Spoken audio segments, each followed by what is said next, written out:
कबीर साहब अपने अमृतवाणी में पुनः कहते हैं, तिनका कबहू न निंदिए पाँव तले जो होए, कबहू उड़ी आँखों परे पीर घनेरी होए। पैर के नीचे पड़े हुए तृण की भी निंदा मत करो, वही कभी उड़कर आँखों में पड़ जाएगा तो बहुत पीड़ा देगा। सदगुरु कबीर साहब यहाँ पर कह रहे हैं कि पैर के नीचे पड़े हुए घास की भी जरा निंदा न करो, क्योंकि वही कभी उड़कर आंखों में पड़ जाने से बड़ी पीड़ा देती है। इसलिए सदगुरु कबीर साहब कहते हैं कि दूसरे की निंदा बिल्कुल मत करो। अगर वास्तविक में जीवन को कृतार्थ करना है, जीवन में परम शांति को प्राप्त करना है, तो साहब कहते हैं दूसरे की निंदा करना ही नहीं है। अपने अंदर की बुराई को देखकर उसे बाहर करो। दूसरे की बुराई को देखने में क्या हमारे लाभ है, केवल हमारी हानि ही है। इसलिए साहब कहते हैं पैर तले की घास की भी निंदा न करो, क्योंकि कभी ऐसे अवसर आ जाएगा कि वही घास का छोटा सा टुकड़ा आंखों में पड़ जाए तो बड़ी पीड़ा देती है, इसलिए उसकी भी निंदा ना करो।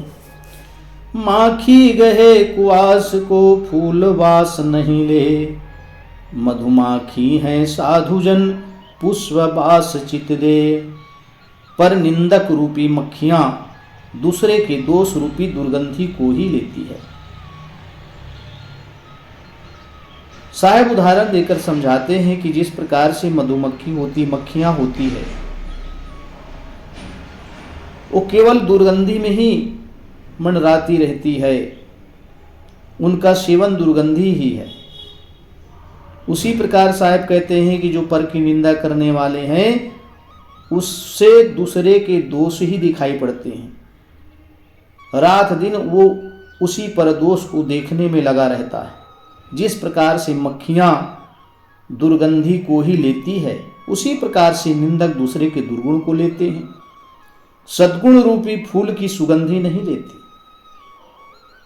मक्खियां जो है सद्गुण रूपी फूलों की सुगंध नहीं लेते, जो कल्याणकारी है, जो जीवन को कृतार्थ करने वाला है। उसी प्रकार से सदगुरु कबीर साहब कहते हैं दूसरे के सद्गुणों को निंदक कभी नहीं लेते, क्योंकि उनकी आदत होती है कि दूसरे के दुर्गुण को ही ग्रहण करते हैं, दूसरे की बुराई केवल देखते हैं। साहब कहते हैं परंतु संतजन मधु करवत गुणग्राही होते हैं, वे दूसरे के सद्गुण रूपी पुष्पवास पर ही ध्यान देते हैं। लेकिन जो सज्जन होते हैं, जो साधक होते हैं, मधु करवत अर्थात मधुमक्खी के सदृश वो फूलों के सद्गुण को ही ग्रहण करते हैं, अर्थात फूलों के रस को ही वो ग्रहण करते हैं। वैसे ही जो संत जन हैं, जो भक्त जन हैं, वो दूसरे के दोष को नहीं लेते। वो संसार के सभी लोगों के, चाहे पशु हो, पक्षी हो, चाहे कीट क्यों ना हो, उनके सद्गुणों को अपने जीवन में धारण करते हैं। तभी तो वो सदैव प्रसन्न रहते हैं। और साधक संत अपने आत्माराम में हमेशा रमण करते रहते हैं।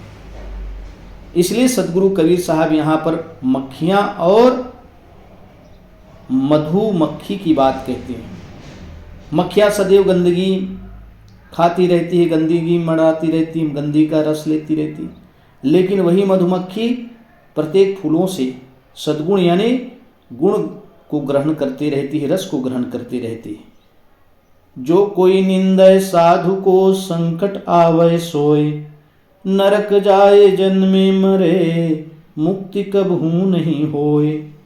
यहाँ पर सच्चे संत गुरुजनों की बात कहते हैं, सच्चे साधु की बात कहते हुए साहब कहते हैं कि संतों और साधु की कभी भी निंदा ना करो।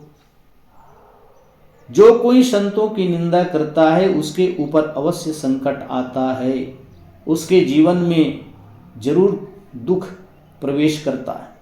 इसलिए साहब कहते हैं उसके ऊपर अवश्य संकट आता है, वह नीची योनि रूपी नरक में पड़ता है और बारंबार जन्मता मरता है, यह आचरण रखकर उसकी मुक्ति कभी नहीं हो सकती। इसलिए सज्जनों, सावधान हो जाना चाहिए। जो सच्चे संत हैं, जो सच्चे साधक हैं, जो सच्चे साधु हैं, उनकी कभी निंदा नहीं करना चाहिए। हाँ, आपके घर में अगर कोई साधु संत आते हैं, अगर उसमें कोई बुराई दिखती है, उसे अवश्य कहना चाहिए कि संत जी, आपका स्वभाव को थोड़ा सुधारिए। अगर वाणी में वो कर्कशता है, उसके मन में क्रोध है, तो भक्त को जरूर उसको बोलना चाहिए, उस संत को सावधान करना चाहिए, क्योंकि उस संत के लिए बाधक है। इसलिए साहब कहते हैं, सच्चे संत कभी किसी की बुरा नहीं चाहते, किसी की निंदा नहीं करते। इसलिए ऐसे संत की निंदा कभी नहीं करना चाहिए। और जो लोग ऐसे संत की निंदा करते हैं, उसके जीवन में अवश्य संकट आता है। वह नीची योनि, नीची गति को प्राप्त होता है, बारंबार जन्म मरण के चक्रव्यूह में पड़ा रहता है। इसलिए उससे सावधान होनी चाहिए। जो तू सेवक गुरुन का निंदा की तजबान, निंदक नेरे आए जब कर आदर सम्मान। यदि तू साधु गुरुजनों का सेवक है, तो पराये की निंदा करने का स्वभाव छोड़ दे। यहाँ पर सावधान कर रहे हैं सदगुरु कबीर साहब कि अगर वास्तविक में तू साधु संतों का सच्चा सेवक है, तो दूसरों की जरा भी निंदा मत कर, और जो निंदा करने का स्वभाव है उसको तू छोड़ दे। तभी तू सुख और शांति को प्राप्त हो सकता है। तभी सच्चे साधु संतों की सेवा का फल आपको मिल सकता है। साहब कहते हैं, तुम्हारी निंदा करने वाला जब तुम्हारे निकट आवे, तब उसका आदर सम्मान कर। यहां तक कि साहब कह रहे हैं कि अगर तुम्हारी निंदा करने वाला तुम्हारे सम्मुख आ जाते हैं, तो उसका सम्मान कर। काहू को नहीं निंदिए चाहे जैसा होय, फिर ताको बंदिए साधु लक्ष्य है सोय। चाहे जैसा कोई हो, किसी की निंदा ना करो, बल्कि पुनः पुनः उसके गुणों की ही बात करो। यही साधु उत्तम लक्षण है। सदगुरु कबीर साहब कहते हैं, हमारी निंदा करने वाला चाहे कोई भी हो,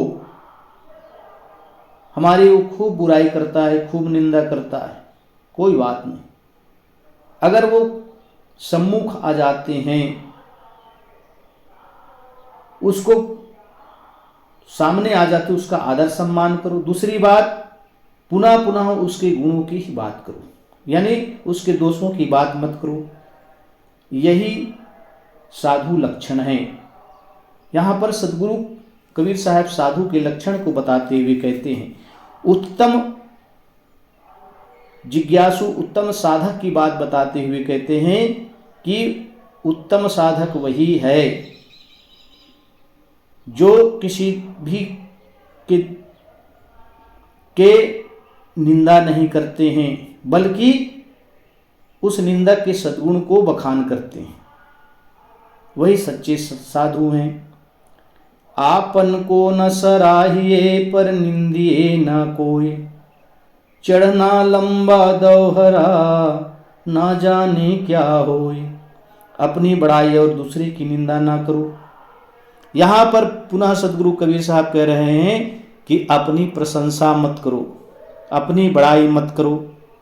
कि कितने लोग होते हैं ना, दूसरे की निंदा करते हैं और अपनी बड़ाई करते रहते हैं कि मैं ऐसा हूँ, मैं वैसा हूँ, मैंने ऐसा किया, मैंने वैसा किया। साहब कहते हैं अपनी बड़ाई और दूसरे की निंदा ना करो। एक तो अपनी बड़ाई ना करो और दूसरे की निंदा ना करो, क्योंकि अभी तुम्हें आचरण के बड़े ऊंचे स्तंभ पर चढ़ना है, ना जाने भविष्य में क्या होगा। सदगुरु कबीर साहब कहते हैं भविष्य में क्या होगा क्या नहीं होगा कोई पता नहीं, लेकिन जीवन रहते ही तक जो है शुद्ध आचरण में ही टिके रहना है। अगर शुद्ध आचरण में टिके रहना है, पवित्र आचरण की रहनी में रहना है, तो साहब कहते हैं अपनी बड़ाई और दूसरे की निंदा कभी मत करना। क्योंकि भविष्य में क्या हो सकता है कुछ भी पता नहीं। इसलिए सावधान हो जा। आपन पौ न सराहिए और न कहिए रंक, क्या जानो के ही रूख तरा पूरा हो एक रंक। अपनी बड़ाई करके दूसरे को दीन दरिद्र मत गिनो। कौन जाने किस समय रूपी वृक्ष के नीचे पूरा कंकर हो जाए, अर्थात मूर्ख मनुष्य सिर मुकुट हो जाए। सदगुरु कबीर साहब कहते हैं कि अपनी बड़ाई करके दूसरों को दीन दरिद्र मत गिनो। अपनी प्रशंसा करके, अपनी ही बड़ाई करके तुम दूसरे को दीन दरिद्र मत समझो, क्योंकि समय ऐसी करवट लेती है कि वही जो दीन दुखी हैं, समय आने पर उसके सामने झुकना पड़ेगा। तब तेरा क्या होगा? कभी भी वो सिर मुकुट बन सकते हैं। मूर्ख भी जो है किसी न किसी समय ऐसा बड़ा बलवान होता है कि मूर्ख को भी विद्वान बना देता है। तो कभी समय ऐसा होता है, समय की मार पड़ती, मूर्ख के सामने झुकना पड़ता है। इसलिए सदगुरु कबीर साहब कहते हैं अपनी बड़ाई कभी मत करो और दूसरे को दीन दरिद्र मत गिनो, क्योंकि समय रूपी वृक्ष के नीचे कूड़ा कंकर हो जाते हैं। समय के सामने सब खाक हो जाते हैं। इसलिए हमेशा सावधान रहो। 68 तीरथ निंदक नहाई, देह पलोशे मैल न जाई। 56 कोटि धरती फिर आवे, तो भी निंदक नर कहीं जावे। सदगुरु कबीर साहब कहते हैं जो दूसरे की निंदा हमेशा करते रहते हैं, जो निंदक हैं, जो घूम घूम कर दूसरे की बुराई को कहते रहते हैं। साहब कहते हैं 68 तीर्थों में शरीर को मल मल कर निंदक स्नान करे तो भी उसके मन का मैल नहीं धुल सकता। 68 तीर्थों में वह स्नान करता है, मल मल कर धोता है शरीर को, तब भी उसके मन का मैल कभी धुलता नहीं। पृथ्वी की चाहे 56 करोड़ों बार परिक्रमा कर आवे तो भी पराये की निंदा करने वाला नरक ही में जाएगा। तो सदगुरु कबीर साहब कहते हैं, सदगुरु कबीर साहब का नरक क्या है? सदगुरु कबीर साहब का नरक है नीच योनि, पशु पक्षी कीट की योनि। साहब कहते हैं वैसी ही जगह निंदक जन्म लेते हैं, चाहे 68 तीर्थों में स्नान करे, चाहे 56 करोड़ बार इस पृथ्वी की परिक्रमा कर आए तो भी उसके पाप धुलने वाले नहीं हैं। वो नरक ही में जाएंगे, उनका वास नरक में ही होगा। इसलिए सज्जनों सावधान हो जाओ कि किसी दूसरे की निंदा ना करो, बल्कि अपने बुराई को खोद खोद कर निकालो। अब जब तक हम अपने अंदर की बुराई को खोद खोद कर नहीं निकालेंगे तो जीवन में शांति सुख नहीं हो सकता, जीवन का कल्याण कभी नहीं हो सकता। एक तो निंदा करने वाला का जीवन वैसे भी नरक है, लेकिन फिर भी हम दूसरे की निंदा करके अपने जीवन को नरक बना देते हैं। कंचन को तजबो सहल, सहल त्रिया को नेह, निंदा के रो त्यागबो बड़ा कठिन है ये। अधिक संपत्ति एवं स्त्री का मोह त्याग कर साधु वेश धारण कर लेना बड़ा सरल है, सहज है। साहब कहते हैं संपत्ति का त्याग कर देना, स्त्री का मोह त्याग कर देना, घर परिवार छोड़ देना, साधु का वेश धारण कर लेना, ये तो बड़ा सहज है। परंतु पराये की निंदा का त्याग करना बड़ा कठिन है। दूसरों की निंदा का त्याग करना बड़ा कठिन है, क्योंकि बिरला पुरुष ही इसे त्यागता है। इसलिए सज्जनों निंदक से सावधान और निंदा से सावधान, इन दोनों से हमेशा सावधान रहना चाहिए। एक तो किसी दूसरे की कभी निंदा नहीं करनी चाहिए। हाँ, कहने की बात आती है तो सच बात तो कहना ही पड़ता है, परंतु निंदा किसी की नहीं करना चाहिए। इसलिए साहब कहते हैं कंचन को तजबो सहल, धन को त्यागना बड़ा आसान है। सहल त्रिया को नेह, स्त्री के प्रेम को भी त्यागना सरल है। निंदा के रो त्यागबो, साहब कहते हैं निंदा का त्याग करना बड़ा कठिन है, और इसी कठिन काम को तो करना ही साधना है। एक तो मन और इंद्रियों को साधना, दूसरी बात दूसरे के अंदर दोष देखना, इसका त्याग करना। अब देखना है दोष तो अपने अंदर के दोष को देखना, लेना है तो दूसरे के सद्गुण को लेना है, हमें देना है तो अपने अंदर के सद्गुण को दो। इसलिए सदगुरु कबीर साहब बारंबार सावधान करते हैं कि ऐसे संसार में विरले पुरुष हैं जो दूसरे की निंदा का त्याग करते हैं और अपने बुराई को, अपने अंदर की बुराई को देखते रहते हैं, अपने मन के अंदर को साफ करते रहते हैं। इसलिए साधना भक्ति इसी को कहा जाता है जो अपने अंदर की बुराई को धोता रहे, जो अपने अंदर की बुराई को देखता रहे और एक एक करके निकालता रहे, वही सच्चा साधक है और उसी का जीवन सफल होता है। मानव तन प्राप्त करना ये महत्वपूर्ण तो है, मनुष्य का सब जीवन तो मिल गया, लेकिन दूसरे के दोष को देखना, दूसरे के दोष को कहना, संसार के मलिन चीजों को ग्रहण करना, ये उद्देश्य नहीं। साहब कहते हैं इसी का त्याग करना है। अगर वास्तविक में जीवन को सफल बनाना है, इस नर तन को सफल बनाना है, तो संसार की बुराई को त्याग कर, अपने अंदर की बुराई को भी त्याग कर, सबसे सद्गुण लेकर अपने जीवन में सुख और शांति से जीवन जी, तभी इस जीव का कल्याण है, तभी जीवन में परम शांति मिल सकती है।